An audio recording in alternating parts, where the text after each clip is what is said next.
What's going on, guys? JSGC here, and we are here for another video. Today we're going to be giving my thoughts in the post-review, post-reaction to Manchester City's draw at Anfield against Liverpool. So before I do crack on with this video, make sure, like always, if you are enjoying the content, then do subscribe to my channel. It is free to subscribe. Also, don't forget social media links there in the description if you want to go and follow me on my Twitter, Instagram and TikTok. Email also in the description too if you want to hit me up for any sponsorships for any videos or any general business inquiries. Also, don't forget as well to leave your thoughts in the comments below, and do leave a thumbs up as well. That would be much appreciated. So I've already given my thoughts of the Liverpool game. I've already said that I think it was a good point for Manchester City. I judge based off the first half. It was a good first half for Manchester City, where we grabbed that opening goal. We needed to push and get that killer second goal. It never came. We allowed Liverpool an easy outlet early in the second half back into the game, and it was very much all Liverpool from there,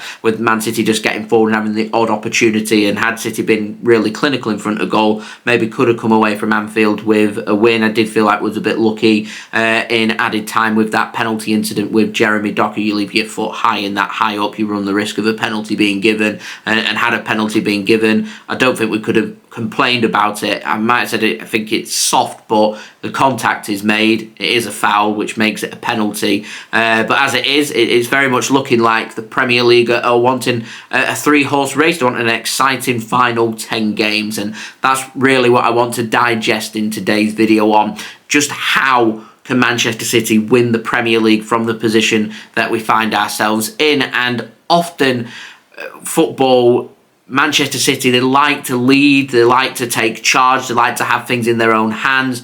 Sometimes it's not in that situation, and we put pressure onto teams. We saw it last season. We had it out of our hands around a similar time of the year. And Manchester City, once we got into that business end through April and into May, Man City just became juggernauts, and they were so difficult to stop. And Arsenal just ran out of steam and didn't have enough to compete with Manchester City. And that same question is going to get asked again of Arsenal this season, because the next Premier League game that Arsenal have is taking on Manchester City away from home at the Etihad Stadium. And I've seen Arsenal fans getting excited, the top of the league. If it was me, I'd be getting excited as well, but I would exercise a little bit of caution, because nothing's won after 28 games, and Arsenal know that they've got to come to the Etihad and they've got to beat Manchester City. A draw for Arsenal on paper, just like how a draw at Anfield was a good result. If Arsenal get a point at the Etihad, they'll say that's a fantastic result,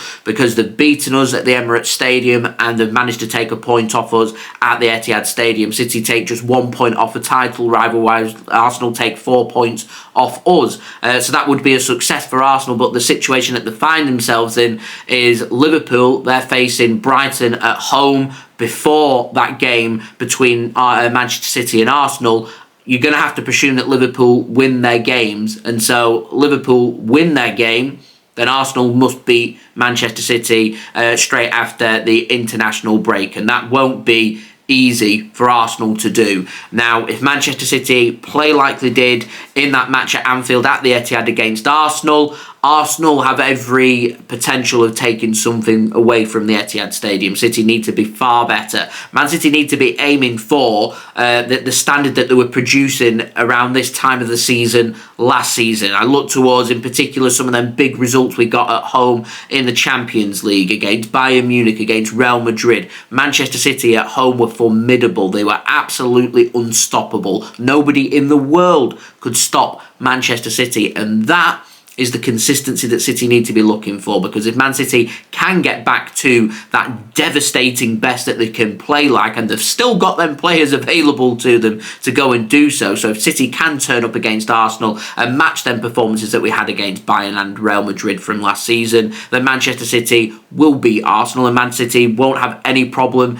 in beating them like we didn't at the Etihad last season in the business end of the season. But my fear that I have for Manchester City so far is, from what I've seen overall after 28 games in the Premier League, is Manchester City have looked good, but they've looked nothing more than good, and in some games they've looked very unconvincing. And it concerns me when Manchester City go up against some of the biggest and best teams in the Premier League, bar Manchester United, haven't really turned up, and Manchester City haven't got them results against the teams around us that has given us that slight advantage, which is what Manchester City do normally have. And Liverpool's a great example yesterday. They took a point off us at the Etihad, so we needed to match them, and we've managed to do so. We could have done with winning that game because it gives us a big psychological advantage over Liverpool. It puts the Premier League title race into Manchester City's hands, and we know that our next two Premier League games, two home games against Arsenal currently sitting in first and Aston Villa currently sitting in fourth, we win them two games. Manchester City then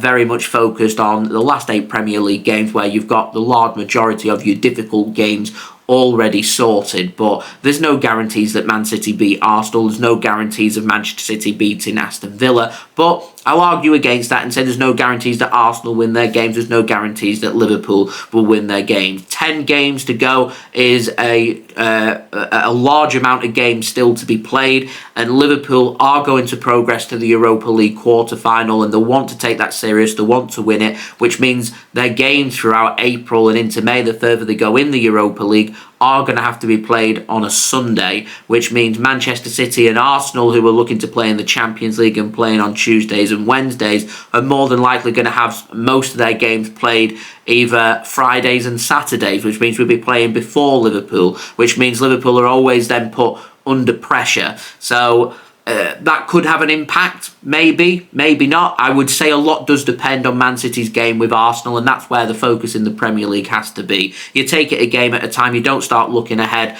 Arsenal are very much thinking about Manchester City. Manchester City are very much thinking about Arsenal, and Liverpool will start thinking about their game that they've got against Brighton and Hove Albion. You take it a game at a time, you assess it game week by game week, and you go from there. Now, the one advantage Man City don't have that Arsenal do is goal difference, but whilst we still have to play Arsenal, as long as we beat Arsenal, I don't think goal difference is going to be that relevant. However, should Man City and Arsenal draw that game, for example, and Liverpool start dropping points and more points start getting dropped along the way, goal difference could be very important. And City are 11 goal difference behind Arsenal. That's a lot of goal difference to make up in 10 games. So we just need to focus on getting the points rather than the goal differences here. I think if City win their next 10 Premier League games, I think Manchester City win the Premier League. And the only team that can stop us from doing so would be Liverpool, and it'd take for them to win 10 games out of 10 under pressure as well. And as I said yesterday, that if Liverpool manage to do that, I will sit here and I will say congratulations to Liverpool, because it's not an easy thing to do. We've been in that position with Liverpool twice, and we've held our nerve to make it happen, and it wasn't easy. It was horrific every single game, because you're under pressure. It's so constant. It's just game after game after game, win after win after win, pressure after pressure after pressure, and each game week comes and that pressure just gets cranked up and up and up. It's absolutely horrific. And what we've got here is something potentially quite unique. 3 teams going at it, and I wouldn't rule out come the last game of the Premier League season, Arsenal, Liverpool and Manchester City all being in a position where they potentially could win the Premier League, which makes it a very exciting end to the season. So each game is a cup final, and this match that we've got against Arsenal coming up in our next game is the biggest of the cup finals. So Manchester City, they just need to focus and they need to play better. If they don't, then I don't see Man City winning the Premier League. But the belief in me says City have been here, done that, worn the t-shirt. A lot for me depends on that Arsenal game.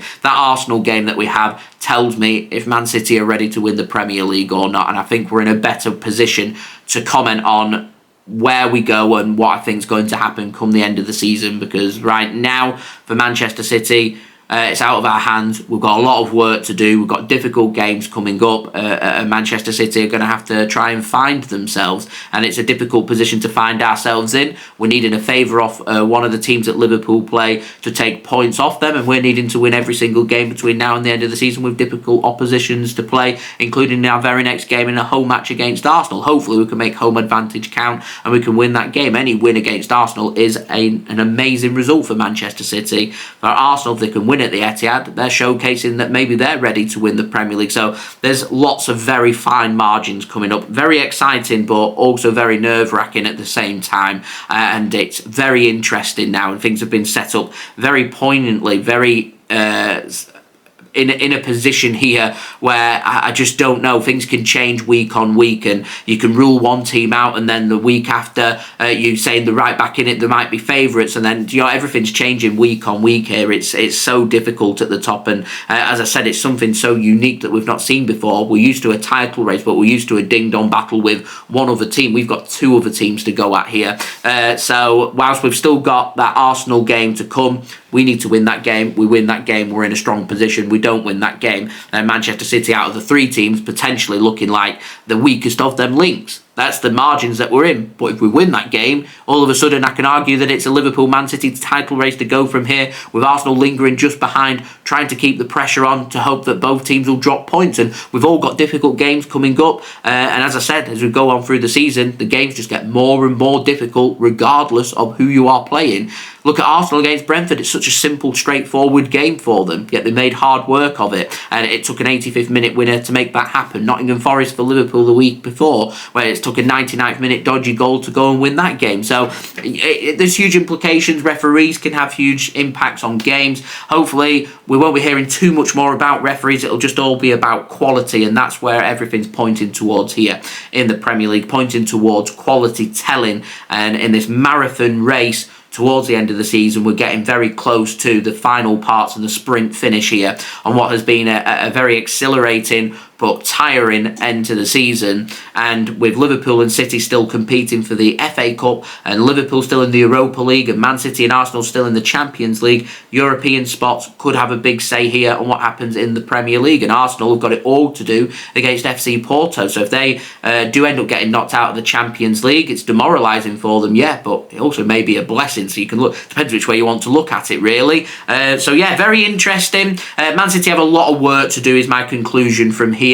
We need a favour from one of the teams facing Liverpool. We need to win all of our games. We've got a huge game coming up against Arsenal. Arsenal will be rubbing their hands thinking this is a good time to play Manchester City. I mean, this is a good time for us to have an international break and turn our focus to the Champions League draw on Friday, and a good time for us to play an FA Cup game at home against Newcastle, which is actually pretty good preparation for that game against Arsenal. Newcastle are a good team, very tactical team as well, so you can use that as preparation if you want to try anything new, then to try it against Newcastle rather than making them mistakes in the game against Arsenal, and use that FA Cup game as that little tester to see where we can go from there. And Newcastle don't have the quality that Arsenal have, so if City are to experiment or tinker a little bit, I think that's the game I'd prefer to do it in, rather than doing it against Arsenal and get things tried and tested.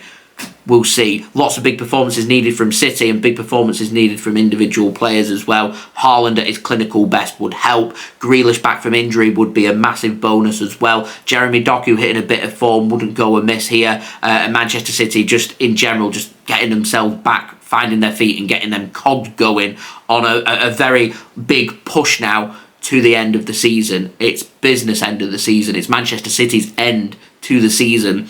Season after season, we've seen us do it under Pep Guardiola. We're under a lot of pressure again this season. So let's see what we can do. So there we go. That's been the video. I do hope you enjoyed the video. If you did enjoy this video, do leave your thoughts in the comments below. Also, don't forget to leave a thumbs up. That would be much appreciated. Also, don't forget to subscribe. If you are new around here, it is free to subscribe. Press that red button, press the bell, and put your push notifications on. Social media links, they're in the description if you want to go and follow me on my Twitter, Instagram, and TikTok. Email also in the description too if you want to hit me up for any sponsorships for any videos or any general business inquiries. And I'll see you all again real soon for the next Football Manchester City video. So I've been JSGC. Thank you everyone for watching. I hope everyone is safe and well. Peace. Ciao for now.